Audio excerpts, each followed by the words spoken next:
Salut, bonjour, c'est Eloge. Voilà, on a décidé d'échanger un peu des cadres parce que nous avons notre programme aujourd'hui. Voilà, c'est vendredi, pas de stress. Alors, je suis en train d'enregistrer cette petite vidéo pour vous inviter au programme d'aujourd'hui. Comme vous le savez, aujourd'hui, nous avons un programme de prière, de combat et j'ai décidé de juste m'entretenir un peu avec vous avant que ce programme ne commence. Alors, je dis déjà bonjour à tous ceux qui sont en train de se connecter. Coucou, salut Nelly, salut Tagro Sandrine qui nous rejoint déjà en direct.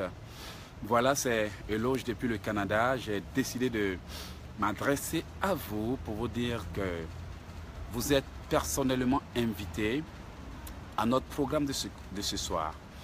Voilà, j'ai plusieurs thèmes à traiter avec vous. C'est l'une des raisons pour lesquelles je me suis connecté ce matin.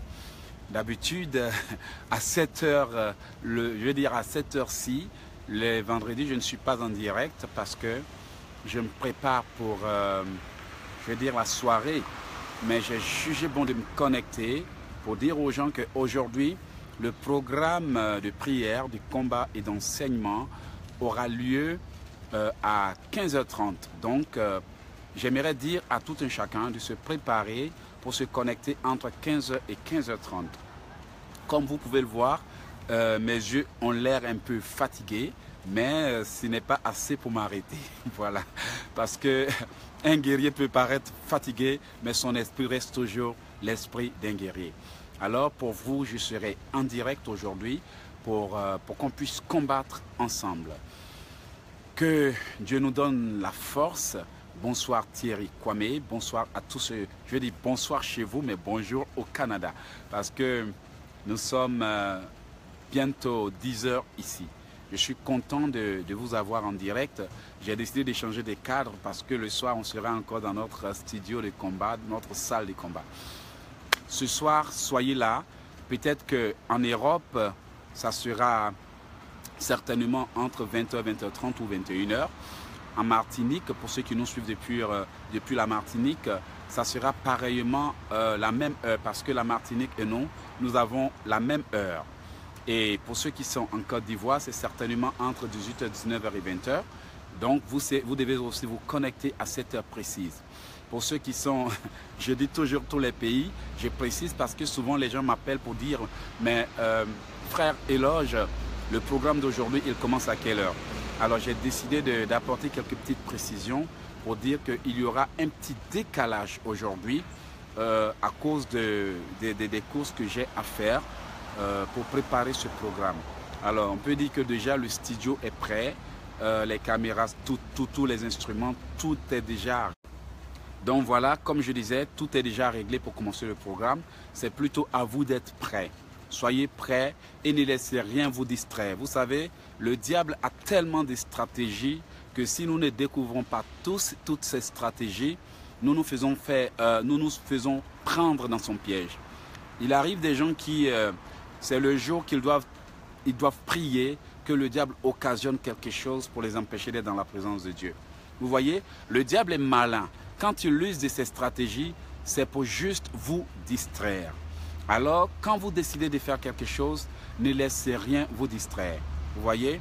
Posez toujours la question de savoir, mais pourquoi cette circonstance n'est pas survenue avant et qu'elle survienne maintenant que j'ai pris la décision de faire ci et de faire ça?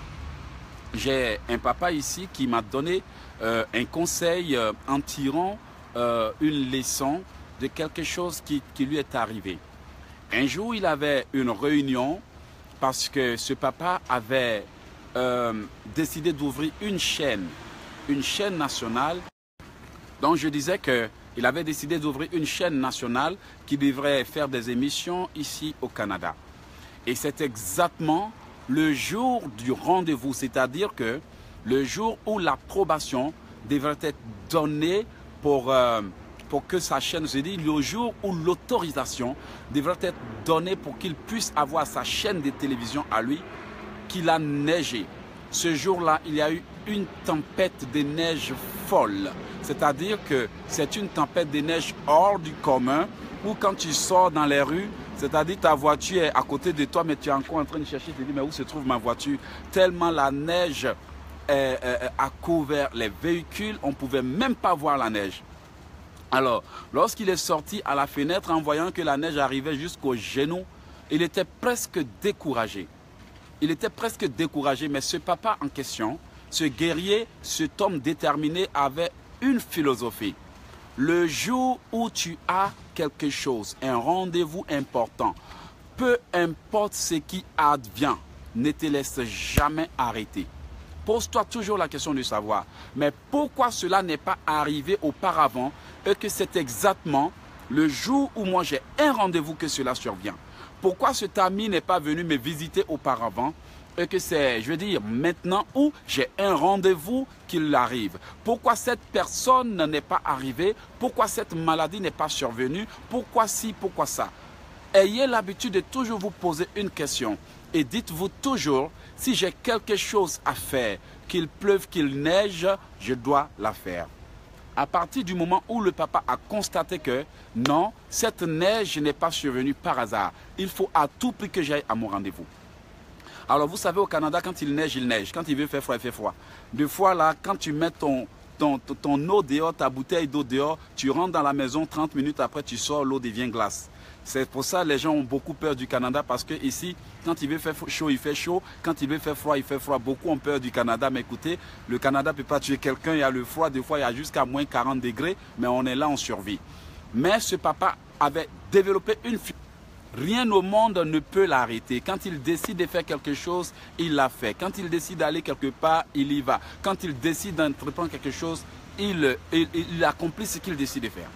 Alors ce jour-là, il a décidé tout de même de braver la tempête de neige. Vous savez, quand il y a une tempête de neige, il y a le vent qui souffle la neige dans ton visage. Tu ne peux même pas marcher dans la rue. Tu t'entonnes, tu marches dans la boue, tu marches dans la rue. Des fois, tu sautes, tu tombes dans l'eau. Voilà, mais il est tout de même parti à son rendez-vous. Donc, avant que j'aille faire mes courses aujourd'hui, j'ai décidé de vous donner son exemple, son modèle de vie, ce qui fait que cet homme réussit tout et réalise tout. Il n'abandonne jamais. Donc, ce jour-là, lorsqu'il est arrivé au bureau où la décision devrait être prise, tous les grands, les responsables, les gens en charge de la décision attendaient. Vous voyez, le blanc, quand il te donne rendez-vous, il est là avant l'heure. Mais le noir, quand lui-même il te donne rendez-vous, il vient en retard. C'est comme ça le noir, il est. Il est habitué à gâcher le temps, il est habitué à traîner, il est habitué à négliger tout, il est habitué à procrastiner. Excusez-moi, anniversaire en retard. On est toujours allé. Les seuls endroits où le noir va à l'heure, c'est au travail ou bien à l'école. Sinon, si c'est rendez-vous communautaire, si c'est rendez-vous d'affaires, si c'est rendez-vous de famille, si c'est rendez-vous où il n'y a pas d'argent à gagner, là, le noir vient toujours en retard. Mais donnez-lui un rendez-vous pour dire c'est pour venir prendre l'argent. Il va même se réveiller à 5 h du matin, on se connaît. Mais cet homme courageux est parti à son rendez-vous ce jour-là malgré la tempête. Mais quand il est arrivé, tous les responsables étaient déjà là. C'est-à-dire les blancs ne se sont pas laissés freiner par quoi? Par la tempête de neige. Et quand il est arrivé, ils lui ont dit, monsieur, vous avez eu la chance d'être venu. Parce que si aujourd'hui seulement vous n'étiez pas venu, cette décision ne devrait pas être. C'est-à-dire que c'était votre dernière chance. Il arrive des moments où Dieu vous présente des opportunités. Vous ne savez même pas laquelle des chances Dieu vous présente. Il arrive des moments où vous avez des choses à faire. Et c'est au dernier moment qu'un problème survient. Et il y a des gens qui ne se demandent même pas, mais pourquoi ce problème n'est pas survenu avant? C'est au dernier moment, au jour où vous allez partir, prier que quelqu'un vienne vous visiter. Mais pourquoi ce quelqu'un n'est pas venu vous visiter auparavant? Pourquoi ce problème survient au dernier moment? Ne laissez personne au monde ou aucune circonstance vous détourner de votre but. Le jour où vous décidez de voyager, même s'il pleut, il vente, il neige, tornade, tempête, je ne sais quoi, allez-y. Le jour où vous décidez de prier, et puis quelqu'un vous appelle pour dire, oui, à telle heure j'étais, et puis avec votre heure de prière, allez-y à la prière. Tant que ce qui va arriver, je veux dire, tant que ce que vous allez mettre de côté n'est pas plus important que ce pourquoi vous avez un rendez-vous, allez-y toujours au rendez-vous. Apprenez à faire la priorité. comment un enfant de Dieu doit se fixer des priorités. On parle toujours des priorités, mais beaucoup ne savent pas qu'est-ce qu'une priorité. Vous voyez, on peut dire que quelque chose est prioritaire quand on ne la fait pas et puis il y a des conséquences. C'est-à-dire tu dois prendre une décision parmi tant d'autres. Si tu sais que cette décision peut t'apporter des conséquences si elle n'est pas prise par rapport à une décision qui n'a aucune conséquence quand elle est prise ou n'est pas prise, cette décision qui n'a aucune conséquence n'est pas prioritaire. Celle plutôt qui aura des graves conséquences devient prioritaire. Face à l'adversité, c'est comme ça qu'on choisit son combat. Aujourd'hui, tu te bats pourquoi? Est-ce que ce pourquoi tu te bats est prioritaire par rapport à ce que tu négliges? La question que tu dois te poser. Est-ce que ce pourquoi tu pries est prioritaire par rapport à ce que tu négliges? C'est comme ça qu'on se fixe des priorités. Ok, moi j'ai 2 rendez-vous. Je dois peut-être aller à un mariage. On m'attend. J'ai un rôle à jouer par exemple. Mais est-ce que si je ne vais pas, est-ce que le mariage aura lieu? Bon, par rapport au mariage et puis ce que je m'en vais faire, est-ce que ce que je m'en vais faire aura des conséquences? Je préfère aller au mariage parce que quoi? Au mariage, j'ai un rôle à jouer. Au mariage, j'ai un acte à poser. Au mariage, ma présence est nécessaire. Donc, le mariage devient prioritaire. J'annule tout et je vais au mariage. Donc, apprenez à vous fixer des priorités. Les enfants de Dieu n'ont aucune priorité. Surtout les Noirs. Nous, les Noirs, notre mentalité doit changer pour que notre réalité change. Ce n'est pas pour rien, souvent, on se fout des Noirs. Parce que Noirs, ils négligent tout. Noirs n'aiment pas lire. Noirs, si c'est prière pour venir avoir bénédiction, il est tout le temps à l'église. Mais quant aux réalités de la vie, il est très négligent. Vous voyez, il est très négligent. Moi j'ai travaillé avec des Blancs, des Américains. Ce sont des gens qui sont organisés jusqu'à 5 ans d'avance. 5 ans d'avance. Un Noir t'appelle, il ne prend pas rendez-vous, il veut prier. Un Noir t'appelle sans rendez-vous, il t'appelle à minuit. Sans rendez-vous, il t'appelle à 2 h du matin, sans rendez-vous. Va chez le Blanc sans rendez-vous, il ne te recevra pas. J'ai travaillé avec des Blancs. Les Blancs sont organisés. Ceux qui sont dans les pays européens savent combien la ponctualité, les pays européens, les pays américains, combien la ponctualité compte. Il faut être ponctuel, il faut être organisé. Vous savez, aller à l'église, ce n'est pas seulement pour aller apprendre à lancer des bombes à Satan, d'aller lancer des canons à Satan. Ça demande aussi que notre mentalité change, notre mode de vie change. On n'aime pas lire, on n'aime pas étudier, on n'aime pas s'éduquer. Et puis après, on est étonné que dans la société, c'est nous qui occupons toujours les petites classes. Parce que dans la vie, on ne te paye pas à cause de ta beauté, on ne te paye pas à cause de tes vêtements. On te paye selon tes qualités. Quelle est la qualité de produit que tu fournis? Quelle est la qualité de service que tu fournis? Dis-moi. Aujourd'hui, tu te plains, on paye les autres bien, on ne te paye pas bien. Les autres gagnent plus, tu gagnes moins. Mais dans la société, on classe les gens par catégorie. Dans une entreprise, on classe les gens par catégorie. Il y a des gens qui sont tellement intelligents que dans la compagnie, à cause de la qualité de leurs idées, ils ne font pas assez d'efforts, mais ils sont bien payés. Enfants de Dieu, on ne va pas rester là seulement prier. Il faut l'intelligence pour exceller. Il faut l'intelligence pour exceller. Aujourd'hui, là, un petit blanc est là-bas, il va créer son téléphone cellulaire. En un jour seulement, tu viens de dépenser 1500 $ pour acheter un iPhone 7 Plus. Un jour seulement. C'est la qualité de son intelligence qui a créé ça. Pour toi, là, tout ce que tu fais, c'est parler en langue, prier, parler en langue, lancer les bombes. Écoute, après la prière, il faut la sagesse pour appliquer les connaissances. Après ça, il faut l'intelligence. Sinon, toujours, on va rester derrière, les autres seront devant et puis on va croire que c'est parce qu'il y a la sorcellerie. Mon frère, sorcellerie, tu n'as pas dit de ne pas aller prier. Ma soeur, sorcellerie, tu n'as pas dit qu'après la prière, il ne faut pas aller prier. Des chrétiens, même des pasteurs qui n'ont aucune affaire. Tout repose sur le dos des fidèles. Tout repose sur le dos de l'église. Tout ce qu'ils savent faire, là, c'est parler en langue. Des fois, il faut leur demander, tu as parlé en langue, tu as dit quoi? Il va te dire, je ne sais pas. Je ne sais pas, on va demander au Saint-Esprit. Puis même Saint-Esprit ne répond pas. Parce que ce n'est pas conduit par l'Esprit de Dieu. Abraham était serviteur de Dieu. Ok? Isaac était serviteur de Dieu. Il a travaillé. Maintenant, toi, enfant de Dieu, tu es assis. Miracle n'a qu'à tomber du ciel. Regarde le ciel. Est-ce que Dieu t'a dit qu'il y a le miracle qui arrive? Regarde au ciel. Tu as vu la manne qui tombe? Les temps ont changé. Les temps ont changé. Tu n'as pas allé t'asseoir dans ta zone de confort. On te donne 10 $ de l'heure et puis tu es satisfait. Après, à la fin du mois, tu peux joindre les deux bouts, c'est problème. Laisse-moi te dire, je ne suis pas là pour te choquer. Il faut qu'on apprenne à se fixer des priorités. Aujourd'hui, nous allons prier. Je vais donner des conseils très intéressants.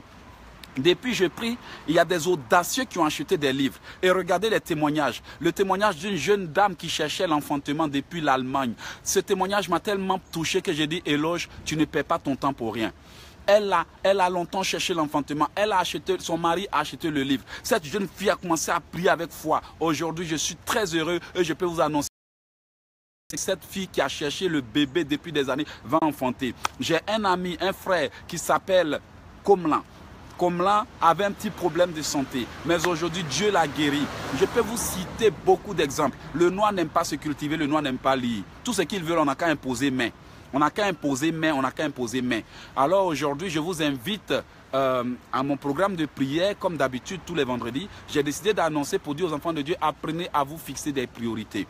Il est très important que l'on se fixe des priorités. Il est très important que l'on se focalise sur son but. Sinon, on va se laisser détourner. Il y a tellement de distractions, il y a tellement de négligences, il y a tellement de problèmes que si tu ne fais pas attention, tu perds ton objectif de vue et puis après tu es en retard sur le plan de Dieu. Tu vas accuser les sorciers, tu vas accuser les hommes, mais ça ne servira à rien.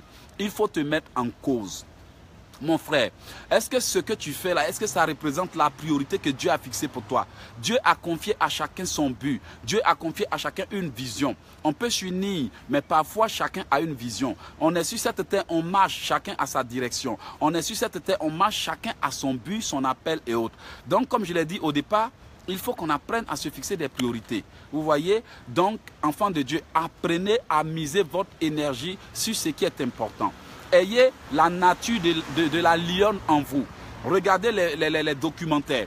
Quand une lionne poursuit la foule, la visée sur une cible, et vous allez voir que cette lionne ne courra pas à gauche, à droite, avec les regards inquiets. La Bible dit dans le livre d'Ésaïe 41,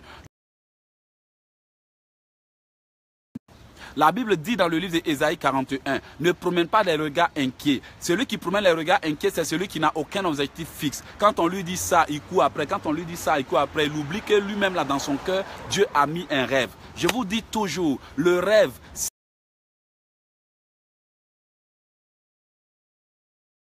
aujourd'hui, j'ai compris quelque chose. Il faut se fixer des priorités, sinon tu vas finir par te mordre les doigts. À la fin de ta vie, là, c'est pas ce que tu as réalisé que tu vas regretter, mais c'est ce que Dieu t'a donné l'opportunité de réaliser que tu as négligé que tu vas regretter. Je ne voudrais pas que quelqu'un regrette.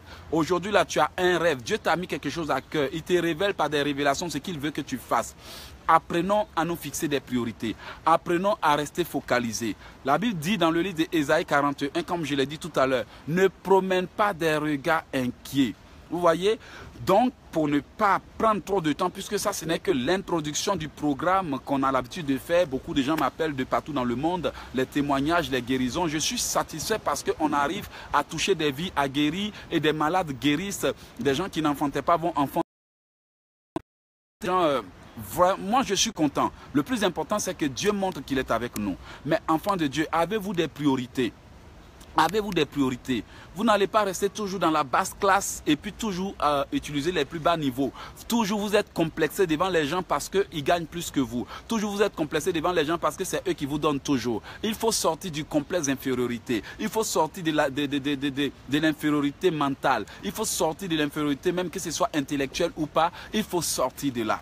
Tant qu'on ne sortira pas de notre zone de confort, on ne verra pas le vrai confort que Dieu a prévu pour nous. Sortons de notre zone de confort. Je suis là pour vous conseiller.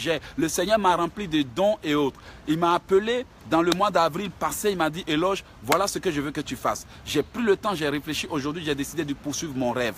Est-ce que tu poursuis ton rêve? Ou bien tu l'as mis de côté pour attendre le bon moment? Laisse-moi te donner le conseil de Wayne Dyer. Wayne Dyer dit, attendre le meilleur moment, c'est la meilleure façon d'échouer. Parce que pendant que tu es en train d'attendre le meilleur moment, le temps passe, ton énergie passe, ton âge passe. Tu vas attendre 50 ans pour te marier, tu vas te rendre compte que tu es déjà vieille, les garçons ne vont plus vouloir te prendre. Pendant ce temps, tu es en train de trier les hommes, tu es en train de trier les métiers. Le temps, tu vas te réveiller là, tu n'as plus de force pour faire ce que Dieu t'a dit. Quand Dieu te donne une vision, qu'est-ce que cette vision vient faire? Cette vision vient avec la motivation. Cette vision vient avec l'inspiration. Cette vision vient avec les moyens. Et Dieu ne donnera jamais une vision à l'un de ses enfants à moins que la personne ne soit capable de faire. Je me suis rendu compte que chaque fois que Dieu m'a donné une vision, au lieu d'attendre, quand je m'engage, Dieu envoie toujours les moyens. Actuellement, je ne peux pas me plaindre parce que le Seigneur a mis des gens sur mon chemin qui soutiennent mon projet, qui soutiennent ma vision. Avant, quand je faisais avec ma force et je comptais sur les hommes, je me suis rendu compte que les gens m'ont abandonné. Tout ce que l'homme veut sur cette terre, c'est ta vision. Si vous ne faites pas attention, ils vont vous effacer, vous n'allez jamais exister parce que l'homme cherche toujours des gens pour travailler pour lui. Regardez dans les entreprises, quand vous allez là, on vous fait l'interview là, c'est pour travailler pour eux. Ce n'est pas pour travailler pour vous. On vous paye, mais pour travailler pour eux. Chacun est venu à son but et chacun cherche qui va l'aider à accomplir son but. Il y a des gens qui peuvent vous aider à grandir, mais il y a des gens qui cherchent qui va les aider à grandir. Donc, ayez des priorités. Soyez focalisés et autres. Vous voyez, donc, faites comme la lionne. Qu'est-ce qui est votre priorité aujourd'hui? Qu'est-ce qui est votre priorité aujourd'hui? Les Africains disent qu'on ne poursuit pas 2 lièvres à la fois.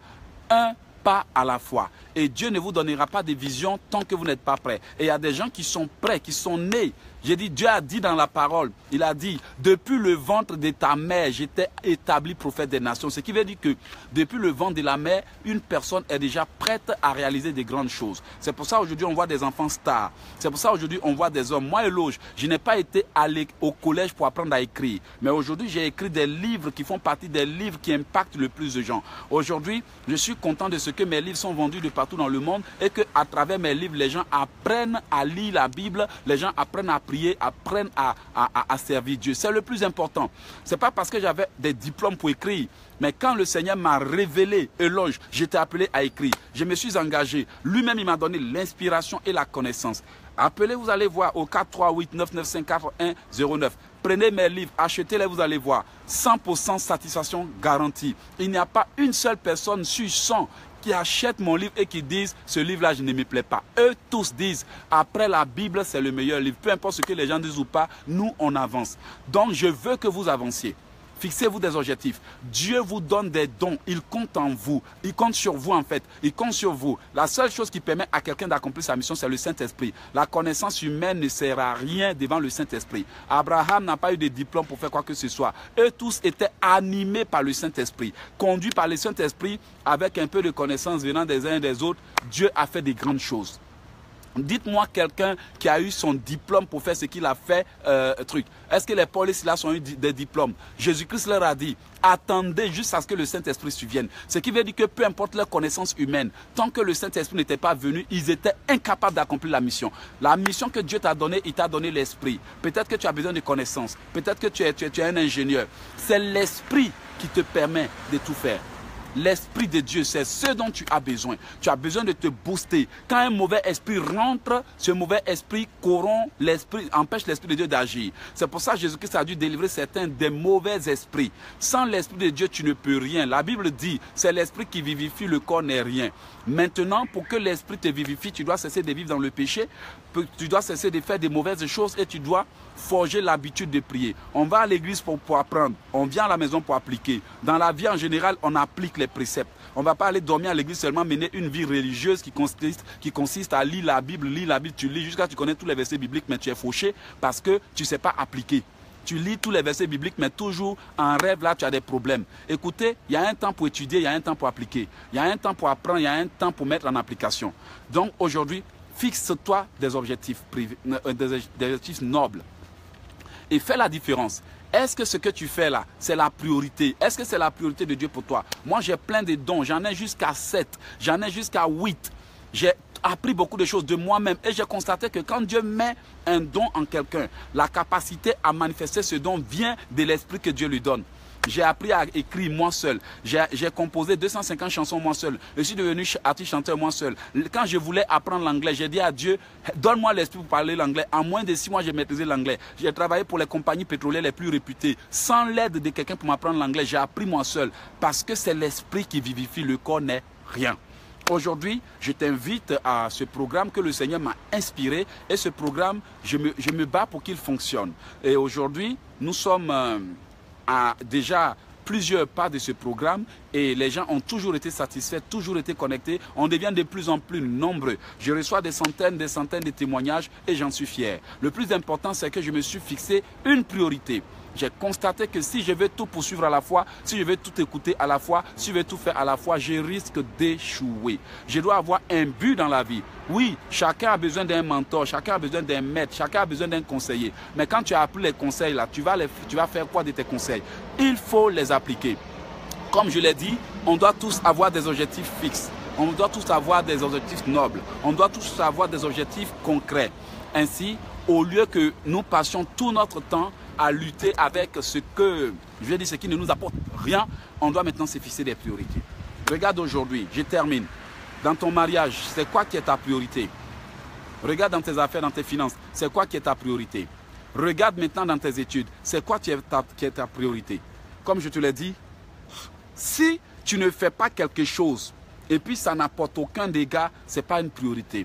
Mais s'il y a quelque chose, excuse-moi, que tu négliges, mais qui risque de mettre ta vie dans une situation désastreuse, cette chose devient une priorité. Si tu es malade, ta guérison devient une priorité. Si tu es chômeur, l'obtention de ton travail devient une priorité. Si tu es élève et que tu n'avances pas, l'obtention de ton diplôme devient une priorité. Si tu es un chrétien qui ne sait pas prier, l'apprentissage de la prière devient une priorité. Moi, Dieu m'a forgé dans le combat spirituel depuis des années. Et j'ai commencé à apprendre à prier en 2002.